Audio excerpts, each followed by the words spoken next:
Hi, I'm Karl Kapp, and I'm so excited to be with you to talk to you about what the future looks like for learning and development in terms of the aftermath of the pandemic. We're at the end, it seems like, of the international pandemic, and a lot of changes are going to happen for L&D because of that. So let's take a few minutes and talk about the future of learning based on what has happened throughout the pandemic.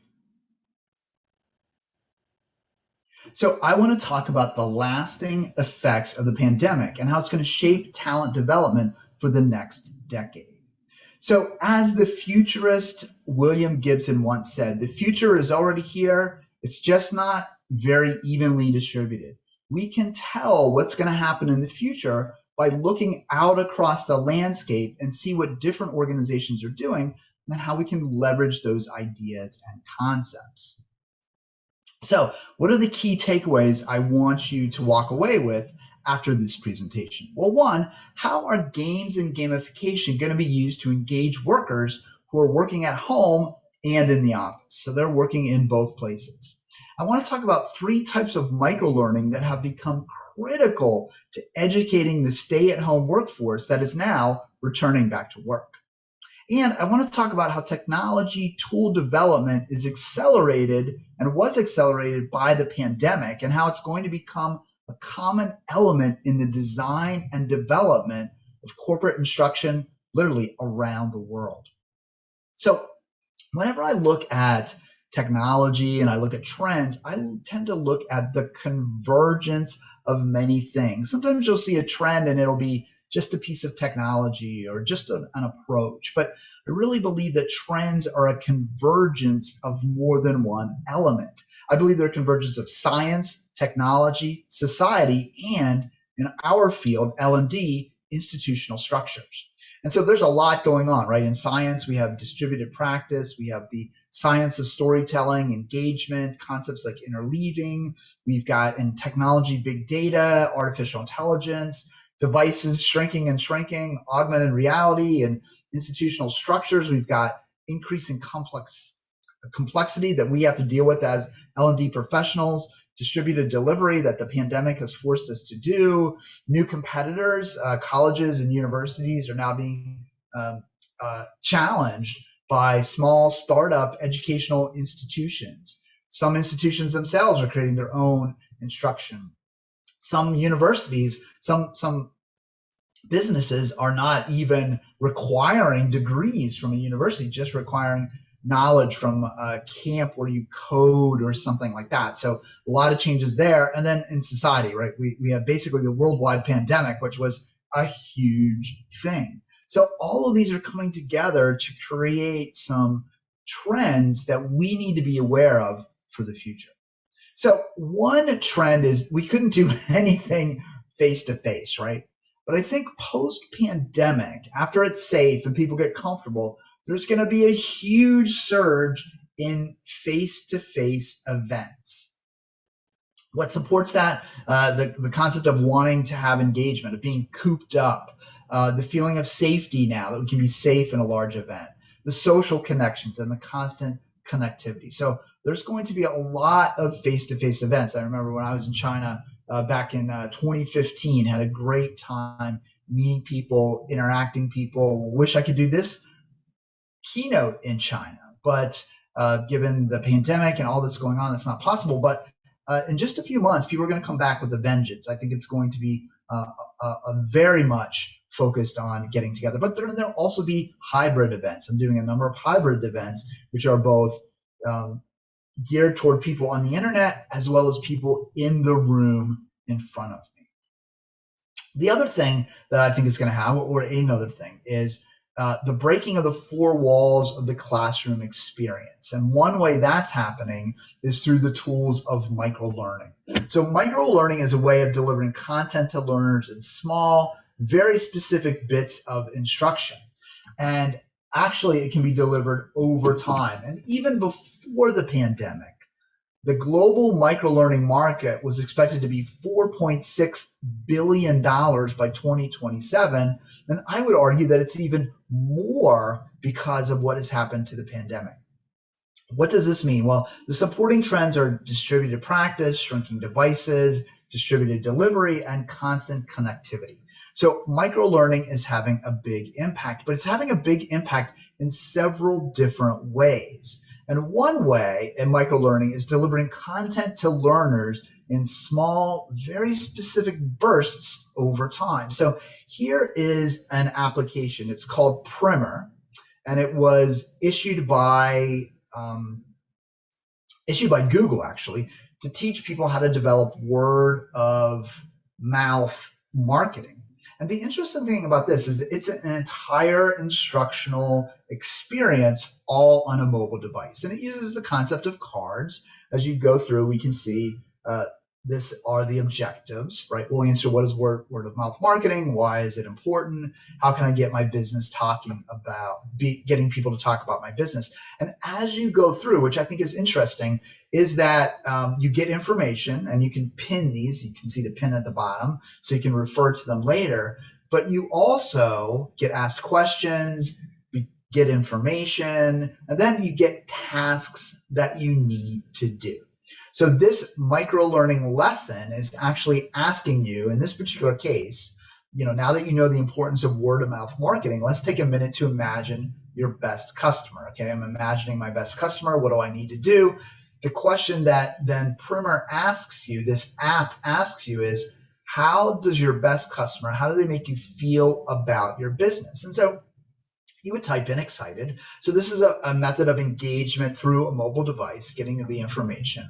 And then what happens is the system, the app, the instruction feeds that information back to you.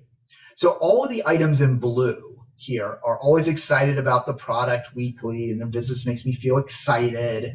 I can special discount to make them feel wise, right? All of that information is what I wrote in the app.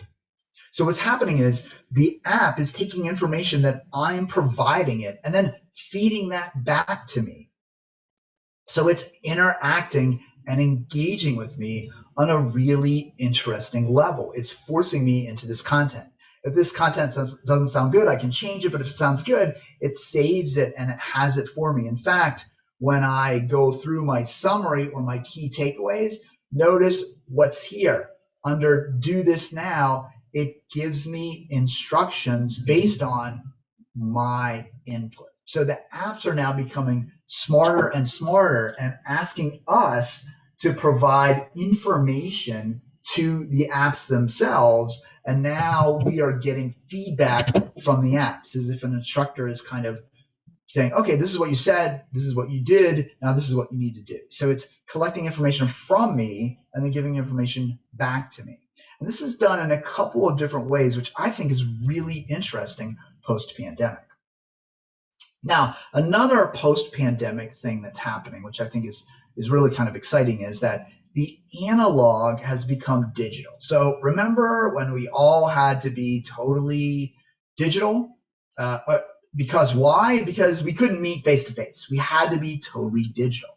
And so lots of things have become totally digital. So for example, here is on the screen, you're going to see some old card games that I developed pre-pandemic to help sales reps go through content. And now what's really interesting is that we are going to see a digitization of that information. So here, for example, we're going to go to a tool called Enterprise Game Stack. And basically it is a tool that is taking the analog information and making the analog information digital. And so you take a traditional game that was, for example, done with cards that you handed out, and then all of a sudden you're making it more digital. So let's take a look at this digital game and see how that works so that we can just see examples. So here, for example, is a card game, and I am now looking at a question. So I'm sending out this card game. Let's imagine this. You're sending this out to ask people within your company what their overall awareness is in terms of security, right? Security is a big issue. United States, we've had a number of ransomware attacks. And so we want to say the proper protecting passwords. Do I feel that I'm really aware of that? Okay, aware of that. Unaware. I might say I'm aware of proper, but I'm not aware of the safety protocol as much as I should be, or I'm really not aware of this thing called domain spoofing, right? And so now it's asking me to put these in the proper order. So this is kind of a card game that I can use for this information. Now, the value of this is that on the back end of it, someone can collect all the information from all of the groups to see about proper passwords, physical security, and what was rated highest to unaware, and what things were rated unaware, I might decide to do more training. This is kind of a mini needs analysis done through a card game. But there are other things that can be done as well. So for example, this particular card game that I'm going to show you is a card game that mixes media. So with digital, we can go beyond simply thinking about mimicking traditional card games, and we can actually go to do things that are not possible in a physical card game.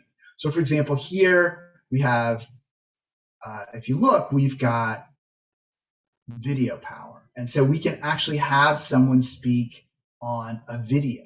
We can use QR codes. We can engage the video to a very large group of people. So you've got the ability there to actually create content in kind of an interesting environment. So that's a really interesting way to think about analog going digital. But that's not the only place that that's happened. Here's some examples of the card game. You can play a bunch of different types of card games. I've also seen board games become digital.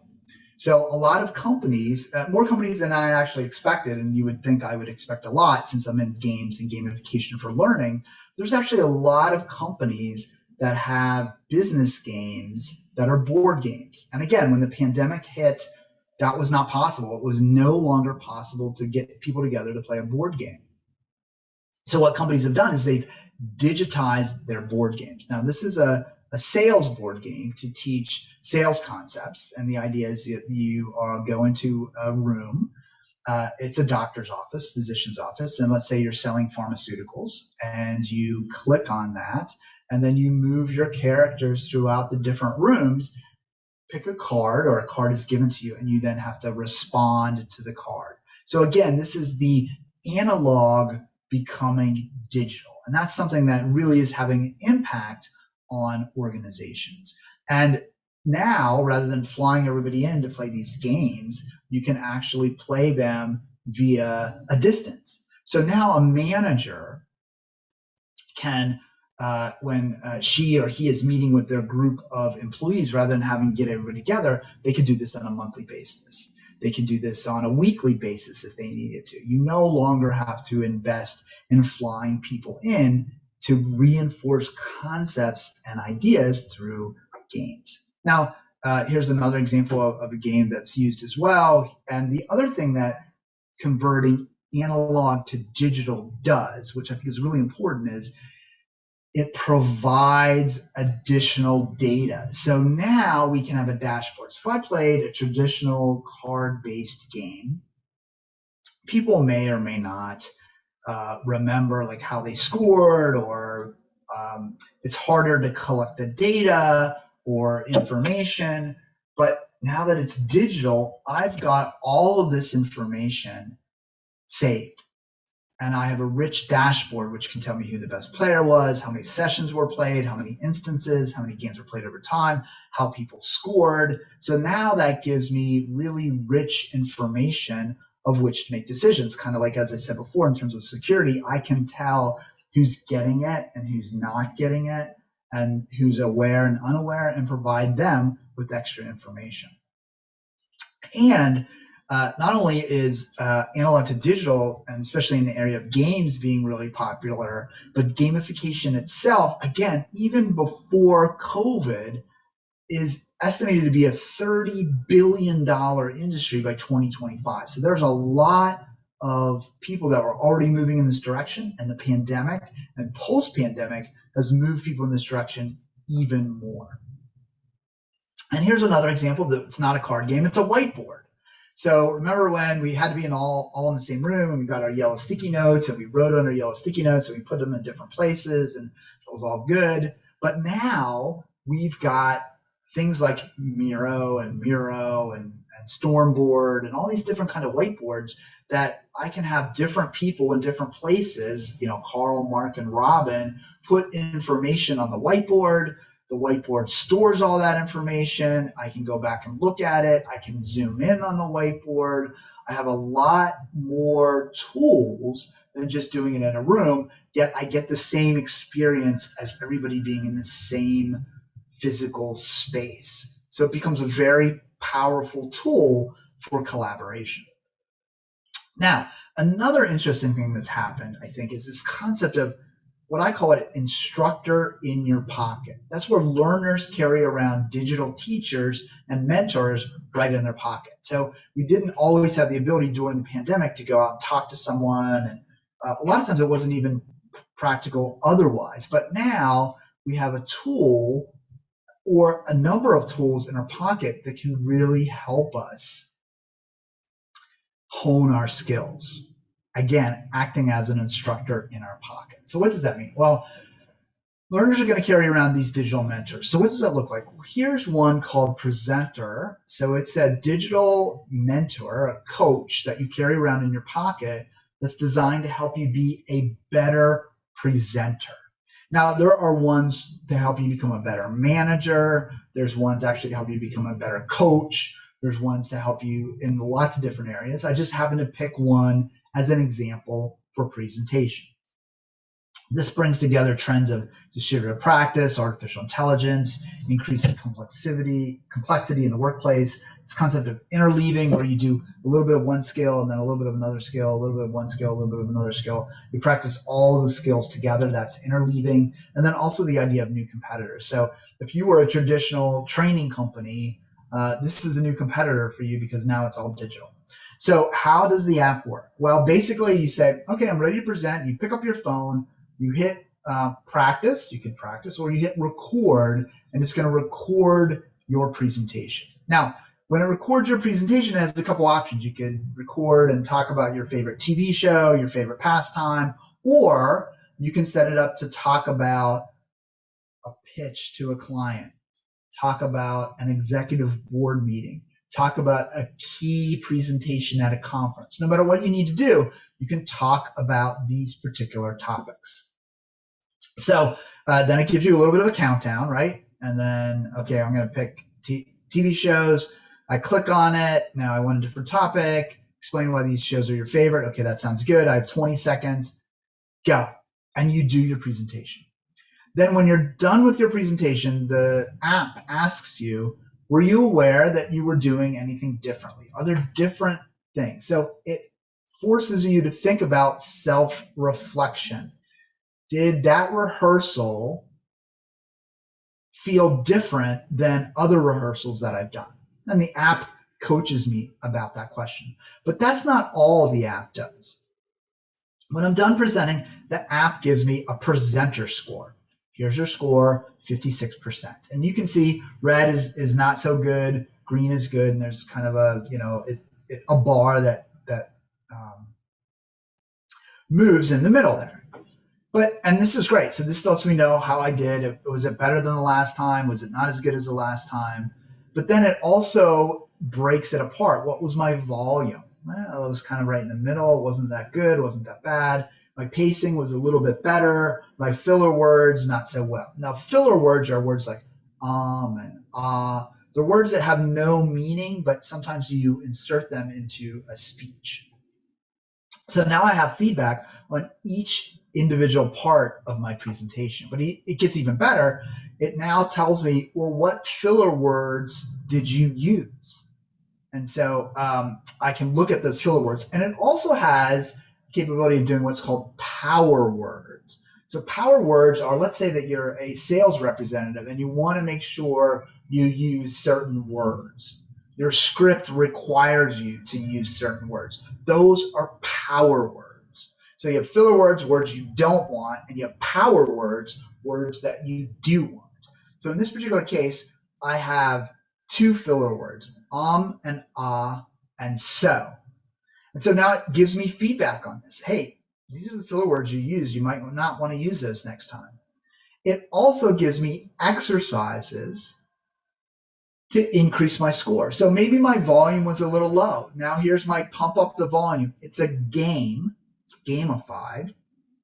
And it actually encourages me to speak in this sweet zone, right? It's actually giving me information about speaking in this sweet zone. So it wants me to speak there. So that's really kind of, I think, an interesting way of helping me practice. So it gives me information about my score, then gives me ability to practice my score, and then allows me to keep presenting over and over again. And unlike real world physical coach, it doesn't get bored, it doesn't get tired. It allows me to continue to present and get better and better because I have this coach in my pocket. And I can have that coach be a speaking coach like here, but also a manager coach or a mentor coach or negotiation coach, any kind of coach that I want. And I think that's a really kind of interesting trend. Now, the other kind of coaching that's done that I think is really interesting as well is this thing that's basically one of the differences. So let me back up for a minute. One of the differences between a novice and an expert is that an expert asks themselves questions that a novice doesn't. A novice learner or a novice person in an area of content tends to jump to conclusions, where an expert asks themselves questions like, how is this situation similar to other situations I've been in? What general heuristics or rules can I apply to this situation? That's what an expert tends to do. So there's a growing number of elements here that are going to walk a novice through the questions that an expert would ask. And in fact, this is an easy example here done on a phone, an app, a smartphone. But several years ago, I worked with an organization that had one for the delivery room, and they would ask the attending physicians questions about the childbirth process. And they had taken all this information from experts and condensed it, but it was still a pretty big machine. But now we have the same capabilities right in our pocket. So let's say that maybe this is for a medical person, and they say, what is the nature of your injury? Is it torn skin or cut into the skin? And then you would type, oh, this is torn skin. Okay, so now the system knows it's torn and not cut, and it might ask you another question. This is an abrasion. Is the patient experiencing pain or swelling? So now it's asking questions, and you might say, well, it's swelling. And then it would say, okay, you need to dress the wound, you need to place bag on it. So it is giving you instructions based on the aggregation of experts. And again, this is an example in a medical example, but you can imagine maybe you're negotiating, or maybe you're trying to problem solve, or maybe you're trying to figure out what the competitor is doing. All of that could be in the form of these questions, and then takes your response, calculates it. So it's a form of artificial intelligence. It's a form of heuristical algorithms. It's a form of having a coach or someone in your pocket asking you key questions. The system doesn't know the answer until you input the information. So that's a way that, again, you can have kind of a coach or instructor right in your pocket. Now, another thing that's happened with the pandemic is the idea of immersive practice and feedback. So during the pandemic, it was really hard, for example, for us to go and get together as a group and practice something all in the same space because there were prohibitions. But now there are tools that have been created to allow us to come to the same space. So Miro, we saw that before, that was a 2D experience. But we have 3D experiences. Learners can transport into the same space with others for collaboration. And we can do this through storytelling, virtual reality. Also, we may not want to go out. There's social unrest in the United States. There's a lot of social unrest in terms of civil rights. So it might be safer not to venture out, and also cost reduction because we're not traveling as much. So all these trends are supporting the rise of this immersive practice. So here, for example, are a couple of uses of this virtual environment.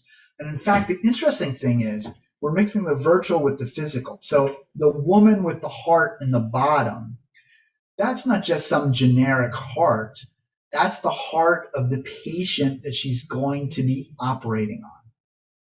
So what happens is they scan the heart of the actual patient, create a 3D rendering of that particular heart, and then allow the surgeon to then interact with the heart. So totally immersive in the environment. The other interesting thing is that surgeon can be literally thousands of miles away. You could do robotic surgery. So robotic surgery is already being done. But now imagine maybe doing robotic repair, maybe doing robotic tasks that are too dangerous or that are the experts not local, the experts somewhere else. So another example of this, I just saw it the other day, is that the United States Air Force just released footage of the first refueling drone refueling an aircraft. So that's another remote experience. The person driving that drone has on the headset and they have the joystick and they're maneuvering the drone into the right place. And then the sensors on the fuel hook right up to the airplane. So really kind of interesting environment. Now, this is really interesting because not only can we do things like surgery and we can do things like look inside the body, but then we can also do what's called social simulators. A social simulator is where you simulate a social interaction, an environment of you with another person. And these become really important because for a year, we haven't been able to socialize. And so we might want to practice our social skills, or you might want to practice sales skills, or you might want to be a representation of yourself in this virtual world. Now, go back about a decade or two, and there was the big push on the virtual world called Second Life. Lots of people were in Second Life. It's still around, but it lost some of its popularity. A lot of corporations didn't want to use Second Life because people could be wild animals and strange things. But then cropped up several years later a number of applications, one's called LearnBright, a number of applications that are actually corporate focused, business focused. So you don't have weird costumes here, you have business attire. And the other interesting thing about this is it's cross-platform. So, for example, you can practice a conversation with someone by walking into the environment, and I can talk to the nurse. And she can ask me questions, and I can respond to the questions. Now, in this case, this nurse is not a real person. It's an artificial person. And I interact with this artificial person. She asks me questions. I respond, and it branches me. So this is a fully interactive branching simulation, but it can be done in my goggles. It can be done on my smartphone, or it can be done on a laptop. So what that means is this immersion is cross-platform. I can start in a pair of goggles, get on the subway, pull it up on my smartphone, read it all the way, get to work, and finish it on my laptop if I wanted to. So this provides me with the ability to be immersed in a 3D environment on different devices, which is really kind of a neat way to do it.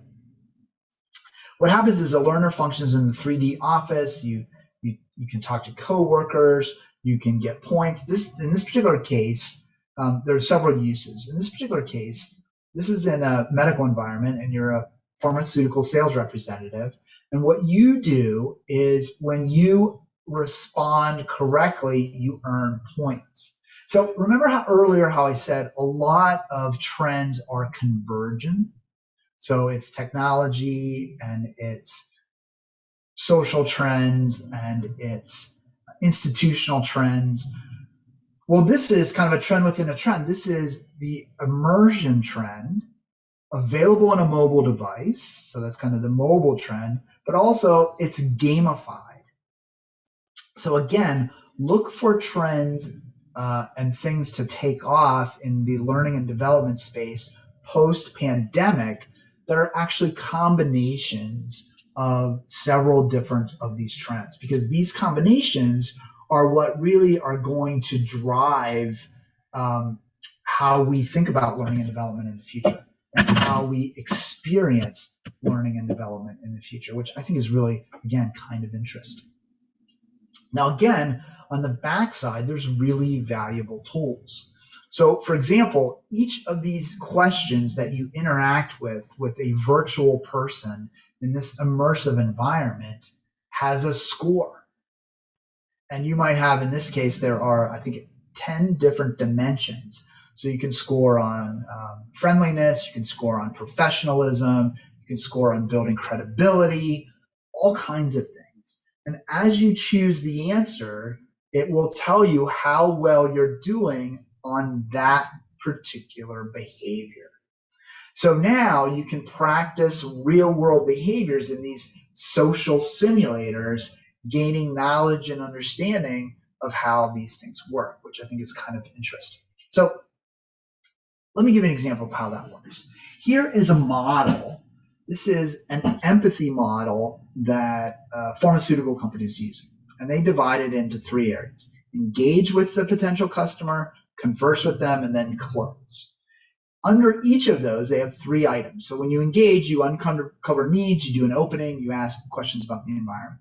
When you converse, you ask critical questions, give consultative feedback, assess the objectives. And then finally, close as you discover if there's any uncertainties, you give them a concrete next step, and you align your message. So how do you practice this? How does this work? Well, what happens is, in this virtual immersive environment, you walk in and there's a receptionist. And there's branching dialogue, and that engages the learner. Again, you could have it on your headset, you could have it on your phone, but each of these answers are keyed to an area of the model. So for example, this particular question has to do with engage. Remember the first part of the model? It has to do with opening and uncovering needs. And one answer is good, one is the best, and one's kind of in the middle. It's better. So you have good, better, best. In this case, the answer in the middle is the best. When you answer that, it's based on this branching dialogue. Now, this is called ChatMapper. And ChatMapper is a tool to build branching dialogues. There's a number of different tools to do that. We happen to use ChatMapper for this particular project, but it gives you an ability to actually go through an entire dialogue. Now, it's not simple to set up these dialogues. As you can see, this is maybe a 20-minute conversation, lots of different branching that you could go down, right? So you start, and you have 3 choices, the good, better, best. And then once you made your choice, you have 3 more choices, good, better, best. And then once you make that choice, you have 3 more choices, good, better, best. So you can go down through the branch and see all of that branching information. So post-pandemic, you're going to want to think about how to create these engaging environments. Now, the good thing about a lot of immersive environments is that they don't have to be self-paced. So for example, in this environment, I could set it up so that the trainer is the nurse and the learner is the sales rep. And I always say, when you have real people on the other side of avatars, you can have literally unlimited branching because I can always react to what you're saying. So it is possible in like a tool like LearnBright or similar tools to both have branching or self-paced learning, but also to have real live people on the other side of the avatar so they can move and talk and act and react in an environment that's familiar to them but is virtual. It's digital. So it gives you that ability. And then when you go through this and you set up the scoring and you do all that kind of stuff, then you can evaluate every single interaction. So all these interactions can happen between the learner and the system, the immersive system. But now I can track every single thing. So when I say, good morning, it's nice to see you, how can I help? I responded or chose the response, good morning, Mark, nice to see you. But that was not the correct response. The correct response was, good to see you, Mark. Wasn't your daughter's show last week? How was it? And then there's feedback from the system, and it tells me what the element of the model was and what the rubric was. Was it foundational, advanced, or expert? So again, one of the things that we've gotten from turning analog, remember, think about how you do role plays in a classroom, right? You would do a role play and people would evaluate it or judge it. This is a way of doing a role play where every single decision, point, idea that you make is tied back to a competency, tied back to a behavior, tied back to coaching and feedback. Gives you all of that information of what you need to know to do it correctly. So it's giving you, and we know from the research that when learners get direct critical feedback, that's what makes them better. So it's not just practice, it's practice with direct corrective feedback. And systems like this, these immersive systems, give that corrective feedback.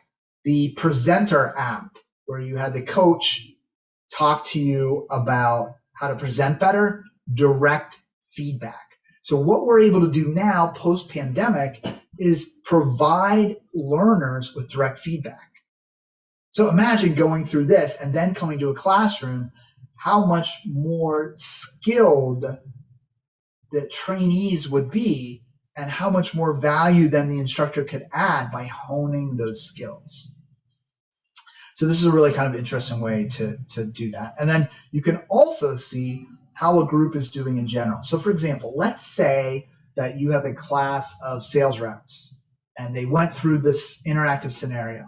Well, here I can see that, uncovering needs, 11 people got it right, but 6 people did not do a good job. In critical questions, 5 people did not do a good job, 3 people did an okay job, and 9 people did a great job. And I can see foundational knowledge, deep knowledge, or advanced knowledge, right? So I have all these people at foundational knowledge. I want to move them to advanced knowledge. So what I might want to do is I might want to drill down into uncovering needs and find out, who scored what? Oh, this person, they scored 67. So they were almost there, but they didn't quite do it. This person only scored 33%. They're going to need a lot of work, or maybe they're not cut out for this job, right? So you can get detailed information. And I want to know, is this first person, did they just get uncovering needs wrong, or don't they get any of it? Like, I want to know what they know and what they don't know. Well, you can drill down even further and see what they know or don't know. So that gives me that capability as well. And as I said before, it's cross-device. So we can do this on our mobile, on our headset, or on our laptop. So it really gives us a great deal of flexibility, which is one of the things that was really pushed by the pandemic. So another thing that you can get in the pandemic is basically this guided instruction. It's a layer of learning on top, and it's fostered really through augmented reality, storytelling, again, social unrest, and cost reduction. So if we look at this, we can see here, there's the pain point in the back. These people are looking at through augmented reality devices, glasses, phones. They're inputting, they're a layer of reality over a layer of data, a layer of data over reality. The layer of data over reality. So you have the data in front of you, you have reality in front of you, it puts the two on top of them, and now you can be informed about your decisions. And this is really interesting because now I can see, a person's spine and where the pain is or the nerve is, like glasses. And years ago, Google Glass was all the rage, and then it fell out of favor, and people say, oh, Google Glass will never take off. But augmented reality and Google Glass is taking off. It is being used. And in fact, there are companies working on contact lenses that are going to put a layer of data and information on top of reality. So maybe you're at the factory and you're picking things off the shelves. Maybe you're a surgeon. Maybe you are a technician. All of those individuals are going to be able to see information from a computer system right in front of them. It's going to be a very powerful tool. So the other interesting thing, I think, interesting, maybe disturbing, is what are called deep fake videos. So this came out of a lot of the political unrest and artificial intelligence. But basically, this is a deep fake video of a person pretending to be Tom Cruise. And if you go out to the internet and look up fake Tom Cruise, you'll see an amazing fake video. You might say, well, what does this have to do with learning and development? What do fake videos have to do with learning and development? But think about this. We always have to get clip art, or we have to get actors in videos, or we use cartoon characters or whatever. But post-pandemic, deep fake videos are going to be used for instruction. You're going to be able to have somebody go through a compliance process and then maybe put the president of your company doing and talking about compliance. Or you'll be able to artificially generate an entire person for a video, so you don't have to hire actors. So you can control everything that happens in the video. It's going to be a very powerful tool for creating online learning. And conversely, we'll have to teach people to be aware of deepfake videos so that we know if they're being manipulated. So deepfake videos, I think, are really going to be, they're still kind of on the edge, but they're coming out from the pandemic and from some of the social unrest in the United States and becoming a tool to create training, which I think will be really kind of interesting. And here's the link to it if you want to watch that deepfake video. But it's also sometimes called synthetic training videos, right? A fake video, but imagine localization, right? So now if I have a video character that looks like they're from the United States, I could type in a few things, manipulate that character, and make that character more appropriate for a Chinese audience, more appropriate for an African audience. So I don't have to get another actor to speak the same lines. I don't have to dub it over. I simply get this synthetic human that's not real at all. It's a fake human, digitally made, and change their hair, change their skin tone, change their accent, change their language. So it's going to provide me with a lot of really interesting tools. So where are we post-pandemic? We're in this convergence of technology, science, institutional structures, and learning and development. All of these are coming together to have an impact. Remember, trends are a convergence of forces. So don't look at one trend, look at multiple trends. The pandemic has impacted many talent development areas and will continue to do so in the future. It's accelerated a lot of what's already happening. And remember, take a look around. The future is already here. You just need to know where to look. So what are some of the trends? Gamification. The need to connect in real time is going to be very strong. There's going to be analog is becoming digital, a lot of digital tools that used to be analog, and visual and augmented realities are going to influence both in how we build instruction and the experiences our learners have. So a lot of really exciting things are going on, and a lot of that was accelerated by the pandemic. So I would like to thank you very much for your time and attention. To me, these are fascinating subjects that are going to impact us for the next 10 years, and enjoy and have fun at the rest of the ATD China Summit.